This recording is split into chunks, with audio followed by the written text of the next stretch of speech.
ఈ వీడియోలో మనం భగవద్గీత అధ్యాయము 6 శ్లోకము 27ను పరిశీలిద్దాం. ధ్యానయోగమైన ఈ అధ్యాయంలో శ్రీకృష్ణుడు పరిపూర్ణత సాధించిన యోగి పొందే అత్యున్నత ఆనందం గురించి వివరిస్తున్నాడు. మొదటగా ఈ పవిత్ర శ్లోకాన్ని భక్తితో విందాం. ప్రశాంత మనసం హ్యేనం యోగినం సుఖముత్తమం ఉపైతి శాంతరజసం బ్రహ్మభూతమల్కమశం. ఈ శ్లోకం అర్థమేమిటంటే, ఎవరి మనస్సు సంపూర్ణంగా శాంతించిందో, ఎవరి కోరికలు అణిగిపోయాయో, ఎవరు పాపరహితుడై బ్రహ్మస్వరూపుడయ్యారో అటువంటి యోగికి అత్యున్నతమైన సుఖం లభిస్తుంది.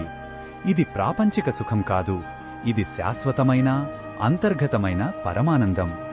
నిశ్చలమైన సరస్సులో వలె నిశ్చలమైన మనస్సులోనే ఆత్మ యొక్క ఆనందం అనుభవంలోకి వస్తుంది. ఈ శ్లోకంలోని భావమేమిటంటే, నిజమైన ఆనందం బయట వస్తువులలో లేదు, అది మనలోనే ఉంది. మనస్సులోని అశాంతి, కోరికలు అనే పొరలు తొలగినప్పుడు మన సహజ స్వరూపమైన ఆనందం ప్రకాశిస్తుంది.